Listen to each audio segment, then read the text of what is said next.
Toute ma vie, j'ai cherché à trouver le moyen de faire les choses, à chercher des techniques. Je vais me dire par quel moyen je vais pouvoir le rendre. Ça pourrait être un petit morceau de bois que je vais trouver par terre qui va me permettre de rendre l'effet que je veux rendre. Si j'avais été trop académique, je me serais dit « Ah non, je vais utiliser les outils qu'on m'a dit qu'il fallait que j'utilise ». Je ne pense pas que ça soit plus difficile qu'avant d'être original. Tout est commercial à partir du moment où on le vend.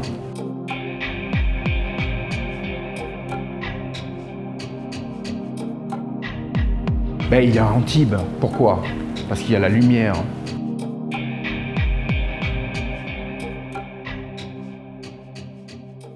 Pourquoi j'en suis arrivé à peindre petit à petit de l'abstrait?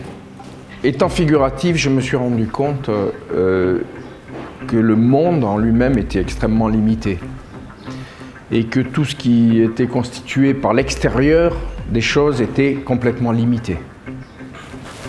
Je me suis rendu compte aussi qu'il n'y avait aucune certitude à part la mort dans la vie, que tout le reste était du domaine de la mouvance et que pour exister de manière unique dans ce monde, il fallait créer de manière unique.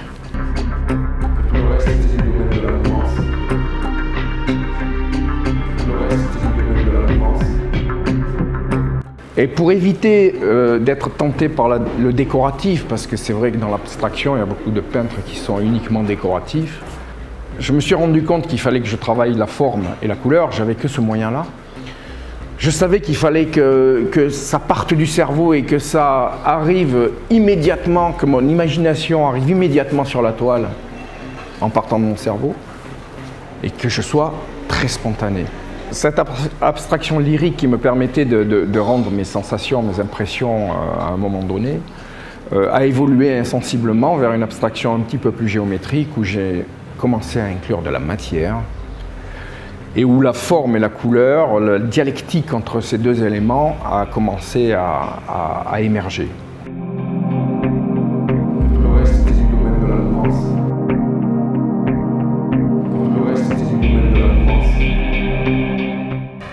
Moi, j'ai été très longtemps animé d'une expression qui tendait d'aller des ténèbres vers la lumière, toujours, mais jamais l'inverse.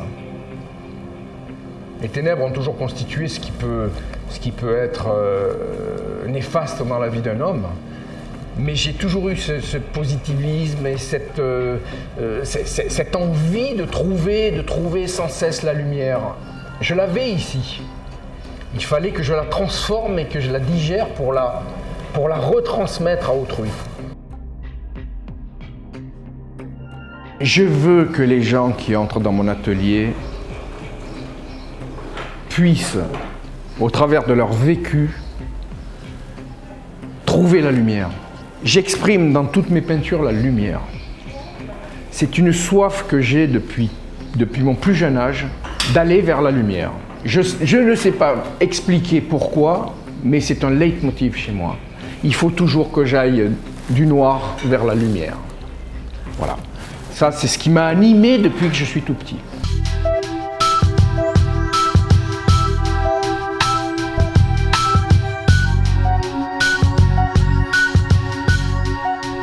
Je ne réalise que des pièces uniques, qui peuvent être fonctionnelles ou qui peuvent être seulement décoratives. Et j'ai eu au départ, je pouvais travailler à chaud avec des verriers, mais ça n'était absolument pas satisfaisant pour moi dans la mesure où les graphismes et les couleurs étaient modifiés tout le temps à la chaleur. Tout le monde peut être artiste aujourd'hui. C'est justement ce qui a motivé mon envie de faire des créations uniques. Je ne pense pas que ce soit plus difficile qu'avant d'être original. Ma façon de m'exprimer, mes techniques pour m'exprimer font que personne d'autre, s'il n'est pas moi, ne peut exprimer ce que j'exprime moi. Je travaille sur divers types de supports. Le support, c'est un prétexte, c'est un outil, c'est du matériel. Si j'ai évolué vers l'abstraction, c'est que justement aujourd'hui, avec une belle caméra, une bonne caméra, un bon appareil photo, on peut photographier ce que l'on veut. Faire croire aussi que c'est de la peinture en travaillant avec Photoshop dessus. c'est pour ça que tout ce qui est réalisme, hyper-réalisme a perdu de son sens un petit peu en peinture. Aujourd'hui, moi, je peins de temps à autre de l'hyper-réalisme comme un musicien ferait ses gammes pour entretenir sa technique.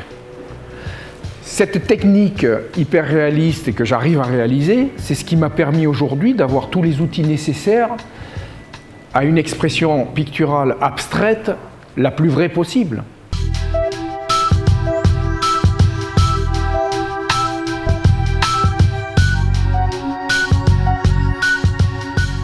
J'ai choisi la simplicité d'être moi-même aujourd'hui dans la mouvance de l'art pour exprimer pleinement ma liberté d'homme, c'est tout. Je veux être libre et faire ce que je veux, quand je veux, dans le domaine de la création, c'est tout. Je ne cherche pas à créer un courant ou quoi que ce soit, je cherche à être moi-même et à exprimer mes sentiments au travers de la peinture. Chaque fois que tu laisses partir tes œuvres dans les mains d'un touriste ou quelqu'un qui vient ici, qu'est-ce que tu en penses? Qu'est-ce que tu en sens? Lorsque mes œuvres partent, ce sont comme des bébés qui s'en vont. Un artiste peintre, comme un artiste, comme un sculpteur ou tout autre type d'artiste d'ailleurs, crée parce qu'il peut pas, surtout s'il est un homme, parce qu'il ne peut pas enfanter. Moi je sais que j'aurais aimé enfanter comme une femme, hein. Et donc j'enfante en créant, quoi. Il est évident que quand nos œuvres s'en vont, on ne peut pas dire qu'on reste insensible à ça. Le problème, c'est que on peut les considérer comme des enfants. Lorsqu'on fait des enfants, ils vivent leur propre vie, c'est pas pour ça qu'on les perd. Une œuvre qui s'en va de mon atelier, je ne la perds pas, je l'ai conçue, je l'ai créée, elle restera tout le temps en moi. Elle est passée par moi. Elle va seulement aller se poser chez des personnes qui vont l'apprécier, puisque par essence, s'ils l'acquièrent, c'est qu'ils l'apprécient. Et elles vont vivre de leur propre vie, ce qui est tout à fait naturel. Et moi, je conçois qu'une œuvre puisse vivre de sa propre vie. C'est difficile à exprimer, hein. C'est là. Une peinture s'exprime, parle d'elle-même. Une peinture parle d'elle-même. Voilà.